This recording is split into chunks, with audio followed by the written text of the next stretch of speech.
Welcome to Unshakable with Human Design, the show dedicated to helping entrepreneurs use human design to shift from hustle to flow without sacrificing results. Come here to become an unshakable human and build an unshakable business according to your human design. I'm your host, Nicole. Hello and welcome to Unshakable with Human Design, everybody. I'm your host, Nicole, and we are here today together to do a celebrity reading. And we're going to do one a little bit differently than we've done in the past. We are actually going to do an Incarnation Cross reading. And the reason for that is I really want to show you guys what the Incarnation Cross is. And we've talked about it on the show, but I think it helps to have examples. And the way that I approach all celebrity stuff on here, I do not purport to know special things about these people. I don't know them personally. So I'm taking what we see out in the world because we're all seeing it. What we see might feel a little bit different because we all have our opinions, but that's where I try my best to separate my opinion and just speak about the things that are actually happening very factually and approach it that way so that I can show you a design at work. So I can show you how somebody's design, the mechanics of it are just at play because it can be difficult to see it for ourselves. And part of the process that has helped me the most too is the more I observe people in my life, people in the public eye, observe myself, the more I become aware of design itself and then seeing it play out in the people around me and the people that I am aware of and I'm witnessing, the more I understand this beyond the definitions. And I can start to see how they come together. So that's my goal with these episodes, is to show you how this stuff comes together.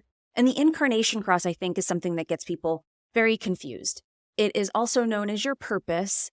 I really like it as a life theme that's going to tell us what are these consistent themes that you're going to bring, that you are going to constantly be embodying. You're either going to be embodying the shadow of it or you're going to be embodying the gifts of it. And that will move throughout your life.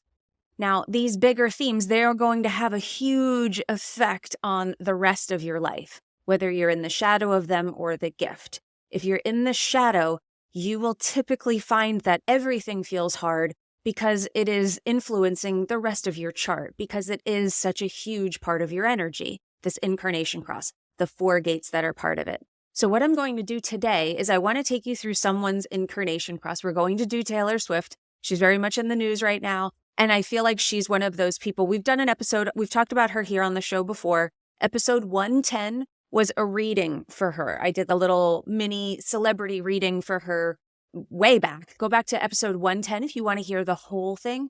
We are only going to focus on the 4 gates of her Incarnation Cross and a little bit of her life story through her nodes. But it's mostly going to be Incarnation Cross. And the reason for that is I think that she has put so much of her life out there. She has divulged a lot of her personal experience. How she feels about that all the time, I don't know. But to me, I can see her design very much at work. And I don't know this woman, so I don't know what happens behind closed doors. But as we go through this, I hope you see that some of this stuff is just quite obvious. And we've been watching her. She's been around for so long that we've actually seen the evolution of her design and how she's maneuvered it.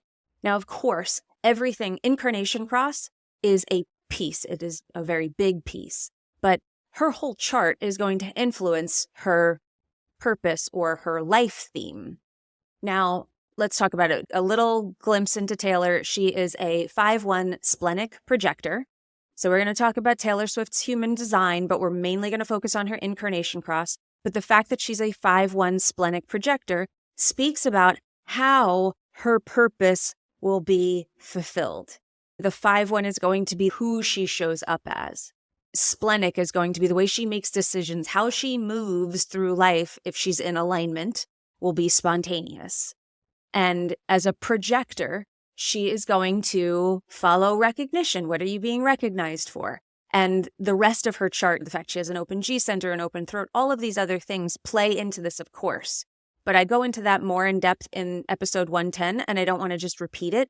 The Incarnation Cross, though, I think is a theme that we are seeing her really step into here. And I touched on it in episode 110, but now we're going to dive deeper into it. So let's just talk about Incarnation Cross here for a moment. Incarnation Cross is the conscious sun, conscious earth, unconscious sun, and unconscious earth gates in your human design. So those columns of the gates that run down on either side, they're the top two on each side. The personality on the right, the design on the left, or conscious versus unconscious. They all mean the same things. We just have different languaging for them. So it can be known as your purpose. The Incarnation Cross, we do call it purpose. And I want to be clear here on the distinction there and why, depending on who I'm speaking to and what I'm speaking about, I might talk about them a little bit differently, which is why I like to give a little bit of context. Life theme, I think, makes a lot of sense because it tells us that these are 4 themes that are going to be consistently coming up in our lives. These are kind of going to be the umbrella themes that everything plays itself out underneath. And your nodes are going to have an effect on that as well. And we'll talk a little bit about hers. I don't want this to be a 2-hour episode. So we'll touch on that just a little bit here. But ultimately, when you learn to master these and you're living in the highest expression of them, somehow your purpose is lived out in this way. When you step into the bigness of these, when you step into the highest expression of these energies, of your cross, by leaning on the other aspects of your design. So I think Taylor has started to grow into her cross, and you're starting to see this come out more because it comes out more over time because you're mastering yourself throughout your life.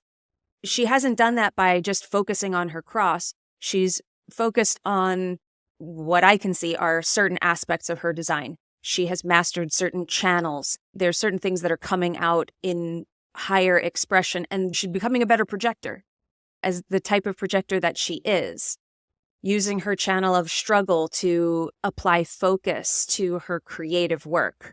That how she's dealt with the shadows of her cross seems to be that she has leaned, I'm guessing unknowingly, on these strengths that are innate in her, meaning her channels stand out to me the most. Her channel of judgment, being able to correct the things that she sees are wrong, using that, sharing that, using her channel of struggle to see through creative projects. By being creative, she's able to correct things that she sees wrong in the collective in life. And then her channel of surrender, which is the 2644, this channel of a transmitter, which is all about having a message, which is all about leadership, which is all about being your own boss and being able to sell people stuff. And she's one of the greatest salespeople out there right now. And what is she selling? She's selling her story and she's selling her creativity. And that's how she's leaning into and growing into her Incarnation Cross. So let's talk about that. Let's look at her Incarnation Cross. She is the left angle cross of Confrontation. Interesting, right? Sometimes the names of these make a ton of sense and some of them don't. Like my cross is the cross of Dominion. I didn't know what that meant. I was like, dominion over what? I don't get it. I get it a lot more now because I've broken it down to the 4 gates and I have leaned into the stuff that I did know, which was the mechanics of my design. So it's not about you necessarily understanding that title, but some of them jump out at you. So she's the left angle cross of Confrontation. I think there's been a lot of confrontation in her life, whether she has asked for it. I don't want to say that she's invited it because that's not at all what I mean, but whether she's had control over it or not, confrontation has been a theme in her life. That's more how I wanted to word it. She's a left angle because she's a 5-1. Being a left angle means that her destiny is tied to other people. Literally everybody that she meets, she has some sort of karma with. She has a song called Karma. I find there are a lot of weird, funny synchronicities between her design and the songs that she writes and the language that she uses. Karma being one of them. Being a left angle means that your destiny is connected to other people. If you're a left angle cross, you have a 5 in the front or a 6 in the front of your profile, it will be very difficult for you to live out the purpose of your life and to step into everything that you are here to be, which is really what your cross is about, without other people. And it doesn't necessarily mean that they're doing it with you. It just means that your interactions with other people are going to be part of that journey. They are going to be part of your growth. They're either going to be your downfall or they will be the thing that lifts you up. But for better or for worse, people are necessary. cleaning up the karma, learning through it. And you learn through it through the lessons of your design, through facing the shadows and learning to find the gifts in yourself. That's what this is really all about. So let's break that down for Taylor here. The left angle cross of Confrontation is made up of 4 gates, like they all are. Her conscious sun is gate 26, and that's in a 5th line. Her conscious earth is gate 45, which is in a 5th line as well. That's what makes her a 5-1, because the ones are on the other side. Her unconscious sun is gate 6, the gate of conflict in the 1st line, and her unconscious earth is gate 36, the gate of crisis, also known as the darkening of the light. The gate 26 is known as the gate of the egoist. It sits in the ego center. Gate 45 sits in the throat. It is the gate of the gatherer. Gate 45 is one of the biggest, if not the biggest, leadership gate in the body graph. It is the top of a hierarchy. It is the queen of the castle. It is the queen of the tribe or king. But we're talking about a woman here. And she certainly has worked her way up to be the queen of a tribe. So that is her conscious earth gate. Her conscious sun gate is gate 26, the egoist, which is about being able to adapt what you say, adapt how you deal with people, how you put yourself out there, and be able to adapt so that people like it, people buy it. It's marketing. It's why 26 is known as the marketing gate, because it is the ability to sense what people need, sense what they're looking for, and know exactly how to package that and give it to you. Now, there's lots of shadowy sides, but the shadow side of 26 can be manipulation. It can be not using that power for good. And the shadow of it in the gene keys is pride. And working out of pride, or letting your pride drive your actions, and maybe being in a low frequency of that causes not the greatest behavior. Now, with this, let's talk about the gift, because we tend to talk about the shadow of 26. I think that's the one that comes out first, because people can see it as shifty, and it can be. But I'm not at all making that claim about Taylor. I'm just talking about the gate here in general. But the gift is artfulness in Gene Keys. That's the word that they use for it. The way that I look at it is it's like the ultimate resourcefulness. Gate 26 is really about being satisfied with what you've achieved. And there are so many themes that go along with this. And with it being in the 5th line, it very much is about the message and the marketing. 26 in the 5th line is about being able to sell people what they want. And that artfulness, that resourcefulness of being able to really shift in a moment to change for what the situation needs. And that gate 45 is saying, I will lead us. There's strong leadership energy, particularly 45 in the 5th line. So this is who she is. This is going to be the light she shines in the world. We see that. So when we put this cross together with the other side of it, now we go from being leadership, ego-focused, and expression-focused to being emotional. 6 and 36, they're highly emotional gates. These sit in the emotional center. They sit in the solar plexus. She has an open emotional center. So what does that mean? That means that this theme is going to play out in probably more of an erratic way than if she had this as a defined center or with any of these being defined channels. These are hanging gates. So these might feel a little tougher to grab. 26, it's a defined center with a channel. That's probably going to feel like her strongest, most reliable energy. 45, hanging gate and an open center. So bringing the 26th into alignment is probably going to help stabilize the 45. They are a polarity. So that might feel a little bit easier. It's also on the personality side. The other side, we get to the design side, and we are looking at emotions. We are looking at deep, deep emotions. 36 is also a very sexual gate. It is all about experience. It is all about what happens when we leap in and say, I just want to do it to know what it feels like. I think there's a lot of that in her songs, that she had to go through it to learn the lesson.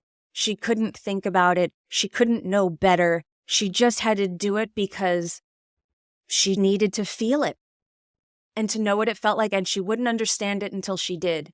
And somehow those connections with people, those experiences with people that maybe didn't work out or do work out or become her best friends or fall by the wayside because that relationship had to end for whatever reason, it served its purpose. Now, being a 5-1, they do serve a purpose as long as you're looking at it, processing it, and allowing yourself to understand what these relationships are about, that you're really connecting with that karma that you have with all of these people. It's really, really tied to your ability to be able to process those emotions around those relationships. That's what this cross is about. Confrontation is the name of it. Conflict is the gate of her unconscious sun. And crisis is the gate of her unconscious earth. Now, does this mean that she's only going to be in conflict and crisis all the time? No, of course not. Usually our design side stuff is the stuff that comes later for us. Once we get the conscious sun and conscious earth under control through our life, then we start to create a higher expression and a higher understanding and a deeper connection to the gifts of the unconscious side. Unconscious to us, though. It just has to work itself out in its way. It's not something that we necessarily try to bring into alignment. And I have 26 and 45, her conscious sun and conscious earth are my unconscious side. So I have that relationship with those where it wasn't something I could necessarily do on that side. I had to do the work on the personality side and then watch and observe and put gentle contemplation on these unconscious sides to allow them to show up, allow them to open. It's coming out in our behavior is really where the unconscious side comes out. So Taylor's behavior, we see a lot of emotional situations, right? We see some confrontation. Some of it seems like relationships that she has willingly gone into, and then she's obviously in the public eye, and we have the whole Kim Kardashian thing and all of these other aspects where she's had these public feuds with people. I mean, the way that she sees it is that Kim Kardashian entrapped her and framed her and then tried to destroy her name. That's a conflict. That's just something that with these gates, the 36 and the 6, these are going to be things that probably get attracted into her life. Not because it's a bad omen that she was born under. It's because these are the lessons that her soul needs to learn in order to do whatever it is that she was put on this earth to do. What was she put on this earth to do? She's here to change things through confrontation. She's here to learn things through confrontation and to gain support, to lead, and to gain support from followers, from people, in order to expose the things that are not right in this world and to show at least her understanding of where we need to be going. It's a cross of emotional resilience and building emotional resilience over time. We don't come into this life emotionally resilient. Usually it's something that we have to learn and cultivate. Certainly somebody with this cross is going to have to learn emotional resilience over time, because the nature of that 36th gate is to not know. It is to not understand right away. It's not logical. It's emotional. It's not a logical path. It is an emotional path that her cross is pulling her on. Through that emotional path, through the behavior of it, through the interactions that she has, probably unconsciously pulling this stuff to her. She's learning the lessons or not, learning the lessons of this cross, learning the lessons of maybe not getting caught up in confrontation, maybe learning how to resolve confrontation with diplomacy, which is the gift of gate 6. So it's showing you how these key strengths are things that get built up in us over time. Now, Taylor is still very young. She's 34. She won't move into her nodal shift until that second phase of life for almost another 10 years. She's got quite a bit of time. So when she shifts into that second theme, we might see a big change in her. Now, that's kind of where the nodes come in. The nodes talk about the trajectory of your life. So if we were to kind of sum this up, Taylor's design nodes, her environment is gate 29 and gate 30. And really, this is about perseverance and kind of grinding it out. That her life theme, the stage that it's set on until she's about 42, 43 years old, is going to be built around perseverance, commitment, just going for it and really putting in the effort and the energy consistently to make it all happen, grinding it out, so to speak. And then that'll shift. So we'll see how that goes for her after, and we'll see what type of lessons she's pulling out of this, because she does sort of let us know how she's processed these things. She does it through her songs. Like I said, that's a way of looking at the rest of her chart, because that's really how this all gets played out. We live in the gifts of our channels. We live in the gifts of our centers. We get guided by our authority. We live correctly as our energy type. So for her, she's going to step into this very strong leadership role, possibly as like a lightning rod, being a 5-1, dealing with projections, dealing with the way that the world sees her, either being swayed by that or standing up to it, learning to deal with that. And I think we've seen her do that over all the years that she's been in front of us. And whatever they've said about her, I think she feels like a lot of 5-1s do. Like there's a lot of criticism that feels unwarranted and a lot of attention that maybe feels excessive. And why does everyone have so many opinions about me? Because that's sort of just how it works for us. It's a savior. And I think she's dealing with the fact that she gets some benefits of being the savior. She commands an army. She is a leader.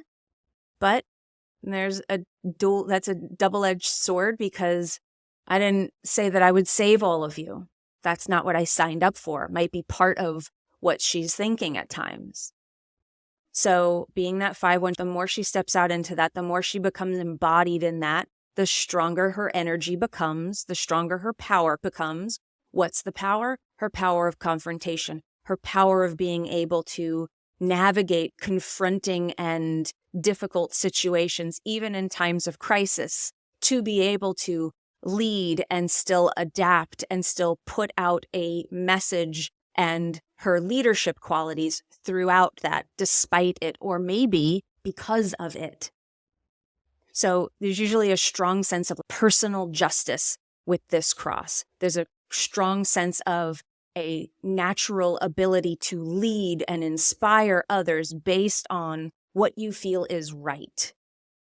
I think that is something that has really played out for her. Now, if you have this cross, you might be like, well, I'm not Taylor Swift. How does this play out for me?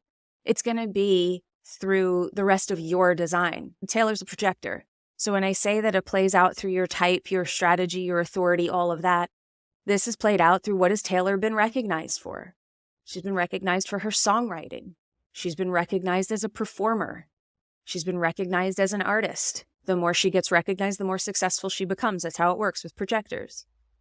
And then she's leaned into her channels, knowingly or unknowingly. I'm guessing unknowingly, but she might be able to look at herself and say, I know that these are my gifts. I think she understands herself to a certain degree, enough to say things like, I know that I'm not sexy. I'm not going to be that type of person. And they ask, well, what are you? And she's like, I'm creative, I'm smart, and I'm hardworking. I have the ability to sit down with something creative, and I have the discipline to see it through, where a lot of people don't have the discipline to sit there with nothing until it becomes something. That's her channel of struggle. How does she do it? What is she sharing? What types of things is she sharing? She's sharing her channel of judgment. How is she doing that? She is transmitting it through the design of a transmitter. I hope you're seeing that it's the living of the rest of your design that allows your cross to come into greater focus. And it's working through these shadows. She may have had to work through the shadows of pride, of dominance, of maybe being not the greatest leader, maybe being a dominant leader where she wasn't really looking at everybody as equal or like a flat organization, or being able to say, I lead, I decide, but everybody matters here. She might have had periods where she had to go through that to understand that and work her way through it so she could become a more communal leader.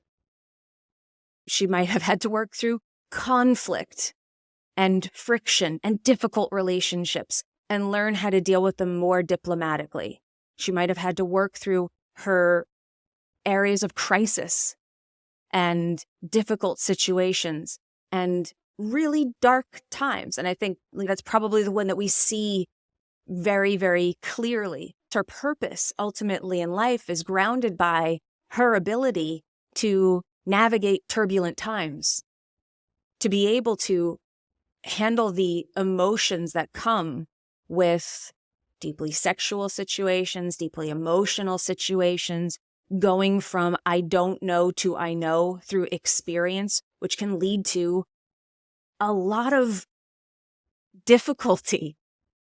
When we're going through something and we're not going to read about it and we're not going to logically break it down, we're going to say, screw it, just do it. I'm going to go do this thing because I just want to have this emotional experience. I want to know what it's like to be with that guy. And I want to feel it, and I want to feel it to my bones.